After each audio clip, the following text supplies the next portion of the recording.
एक समय था जब इलेक्ट्रिकल इंजीनियरिंग को सबसे बेहतरीन ब्रांच माना जाता था, लेकिन आज का समय ऐसा है कि मैक्सिमम स्टूडेंट्स यही पूछते हैं कि सर इलेक्ट्रिकल इंजीनियरिंग का फ्यूचर क्या खत्म हो गया है, क्योंकि उन्हें ऐसा लगता है कि अब सारा काम सॉफ्टवेयर कर दे रहा है, एआई बहुत सारी जॉब खा ले रही है। तो क्या सच में इलेक्ट्रिकल इंजीनियरिंग का फ्यूचर खत्म हो गया है, या फिर 2026 में इलेक्ट्रिकल इंजीनियर एक ऐसे लेवल पे पहुंचने वाला है जहां बाकी सारे ब्रांच बस देखते रह जाएंगे?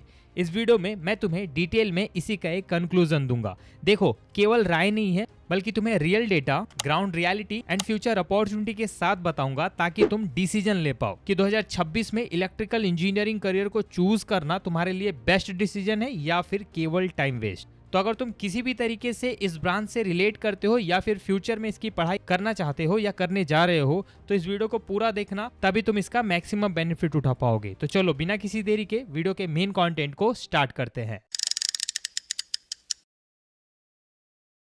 देखो, डेटा की बात करें ना, तो इंडिया में हर साल लगभग 1.5 मिलियन इंजीनियरिंग ग्रेजुएट प्रोड्यूस होते हैं, और वहीं केवल 10% को ही कोर ब्रांच में जॉब मिल पाती है। तो सवाल ये आता है कि क्या इलेक्ट्रिकल इंजीनियर्स भी इसी भीड़ का हिस्सा है? Well, obvious not. देखो, इलेक्ट्रिकल इंजीनियरिंग एक ऐसा रियर ब्रांच है जो कि टेक्नोलॉजी के साथ टाइम पे इवॉल्व होता रहा है। एग्जांपल के लिए अगर टेंटेटिव डेटा बताऊं, तो जहां 2018 में इंडिया का पीक इलेक्ट्रिसिटी डिमांड लगभग 164 गीगावाट था, वही डिमांड 2024 तक 243 गीगावाट पहुंच गया था। वहीं रिन्यूएबल एनर्जी कैपेसिटी 76 गीगावाट से बढ़कर 250 गीगावाट तक पहुंच गई है। ये सब कैसे हो पाया? ये सब हो पाया smart factories, power plant, EV adoption, smart cities, इनके इवॉल्वमेंट की वजह से। और ऐसी हर जगह पे किसकी डिमांड है? इलेक्ट्रिकल इंजीनियर्स की, ताकि वो पूरे सिस्टम को कंट्रोल एंड मेंटेन कर सके। ओवरऑल आने वाला हर पावर प्लांट, हर स्मार्ट सिटी, हर ईवी चार्जर इलेक्ट्रिकल इंजीनियरिंग की सोच और डिजाइन पे डिपेंड करता है। देखो, जमाना बदल चुका है।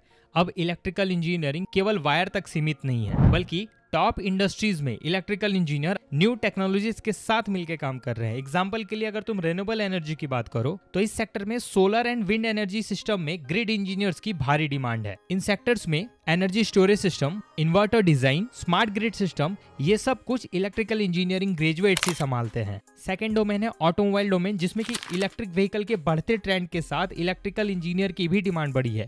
बेसिकली इलेक्ट्रिकल इंजीनियर इस डोमेन में battery management system, charging infrastructure, motor control and ऐसे बहुत सारे वेरियस फैक्टर को कंट्रोल करते हैं। ओवरऑल टेस्ला से लेके टाटा, इस सेक्टर की हर बड़ी कंपनी की नजर उन इलेक्ट्रिकल इंजीनियर्स पे है जो कि ईवी डोमेन रिलेटेड स्किल सीख रहे हैं। और वहीं थर्ड डोमेन है ऑटोमेशन एंड आईओटी। देखो, जिस तरीके से मैन्युफैक्चरिंग इंडस्ट्री का ग्रोथ हुआ है, इसका सबसे बड़ा रीजन है ऑटोमेशन एंड आईओटी। फैक्ट्रीज ना अब रोबोट्स चला रहे हैं और मशीनें आपस में खुद ब खुद कनेक्ट कर ले रही हैं, thanks to PLC, sensors and control system. और जानते हो इन सब के लिए रिस्पॉन्सिबल कौन होता है? No doubt electrical engineers. Electrical engineers ही वो हीरो हैं जो कि इन तीनों सिस्टम को कंट्रोल, मेंटेन एंड अपडेट करते हैं। तो भाई, अगर कोई कहता है ना कि इलेक्ट्रिकल इंजीनियर आउटडेटेड है, तो शायद उसे ये पता नहीं कि इंडस्ट्री के फोर्थ रेवोल्यूशन का बेस ही इलेक्ट्रिकल इंजीनियरिंग है।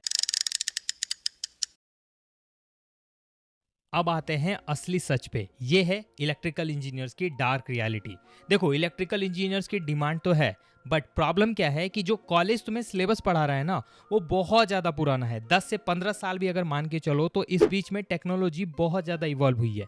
अगर तुम इलेक्ट्रिकल इंजीनियरिंग लेने के बाद बस क्लासरूम में सर्किट डिज़ाइन और इन्हीं सब चीज़ों में फंसे रह जाते हो, तो भाई तुम्हारे लिए इलेक्ट्रिकल इंजीनियरिंग लेना सच में एक बुरा डिसीजन होगा। बजाय इसके कि तुमको इंडस्ट्री की डिमांड को समझते हुए उन स्किल्स को सीखने पे ध्यान देना चाहिए, जिससे कि तुम रियल इलेक्ट्रिकल इंजीनियरिंग ट्रेंड्स को कैप्चर कर पाओ। और अगर मैं तुमको आसान शब्दों में बताऊं, तो power electronics, embedded system, EV technology, industrial automation and IoT, ये ऐसी 5 स्किल्स हैं जो कि अगर कोई इलेक्ट्रिकल इंजीनियर सीख लेता है, तो वो एवरेज नहीं बल्कि प्रीमियम कैटेगरी का इंजीनियर कहलाएगा। तो फैसला तुम्हारा है, क्या तुमको ट्रेंड के साथ बढ़ना है या फिर वही पुराने आउटडेटेड सिलेबस को फॉलो करते हुए एक वर्थलेस इंजीनियर बन के ब्रांच को गाली देना है। ये है तुम्हारे लिए सबसे काम का चैप्टर, दैट इज सैलरी क्या मिलेगी। देखो दोस्त, एज एन फ्रेशर इंजीनियर तुम्हारे लिए सैलरी पे ध्यान देना इंपॉर्टेंट तो है, बट सेकेंडरी लेवल पे। पहले लेवल पे है जॉब को लेना। अगर फिर भी मैं तुमको सैलरी का रेंज बताऊं तो डिप्लोमा से लेके बीटेक लेवल पे सबसे पहले अगर तुम एंट्री करते हो तो तुम मिनिमम 3 लाख पर एनम से लेके 6 लाख पर एनम तक की सैलरी डिजर्व करोगे इन एनी सेक्टर जो भी मैंने तुमको बताए हैं। लेकिन तुम्हारा टारगेट होना चाहिए टॉप OEMs एंड MNCs जैसे कि सीमेंस, ABB, स्नाइडर, बॉस। और ऑटोमोबाइल सेक्टर की बात करो तो Tata, Mahindra, Maruti Suzuki, Honda and ऐसी बड़ी कंपनीज, क्योंकि इन कंपनीज में तुमको एक रेपुटेटेड जॉब के साथ हायर सैलरी रेंज देखने को मिलता है और साथ में तुम्हें स्पेसिफिक काम और न्यू टेक्नोलॉजी को भी सीखने का मौका मिलेगा। और जो नए ट्रेंड्स को पकड़ रहे हैं ना, जैसे कि EV या फिर रिन्यूएबल एनर्जी, उनके लिए तो 18 से 20 लाख का पैकेज कोई रेयर बात नहीं है। सो अब सवाल आता है व्हाट यू शुड डू। सो देखो, अगर तुम 2026 में इलेक्ट्रिकल इंजीनियरिंग ब्रांच लेना चाहते हो तो बेझिझक लो, और ऑलरेडी पास आउट होने वाले हो या फिर पास कर चुके हो तो भी तुम्हारे लिए कुछ चीजों पे ध्यान देने की जरूरत है और नेगेटिव थॉट जैसा कुछ भी लाने की जरूरत नहीं है। अगर तुम एंट्री लेने वाले हो तो ऐसे कॉलेज को चूज करो जहां पे लैब्स एंड इंटर्नशिप को सीरियस लिया जाता हो एंड प्लेसमेंट के थोड़े चांसेस तो हो। ऑलरेडी पास कर चुके हो या फिर अपने करियर में स्ट्रगल कर रहे हो तो उन स्किल्स पे ध्यान दो जो कि आज के समय की डिमांड है, like PLC, HMI, SCADA, EV technology, renewable energy related skills. और भाई टाइम पे खुद को इवॉल्व करते रहो। कंक्लूजन बताऊं तो इलेक्ट्रिकल इंजीनियरिंग खत्म नहीं बल्कि बहुत तेजी से इवॉल्व हो रहा है और डिमांड के सिनेरियो में भी डिमांड काफी तेजी से बढ़ रही है। जरूरत है सही डायरेक्शन, सही स्किल और सही समय पे कंपनीज को अप्रोच करने की। दैट मीन्स जो इवॉल्व करेगा वही फ्यूचर को लीड करेगा। सो ये था पूरा वीडियो। अगर तुम चाहते हो कि मैं नेक्स्ट वीडियो में इलेक्ट्रिकल इंजीनियरिंग रिलेटेड स्किल्स पे डीप डाइव और डिटेल वीडियो बनाऊं तो कमेंट करो पार्ट 2।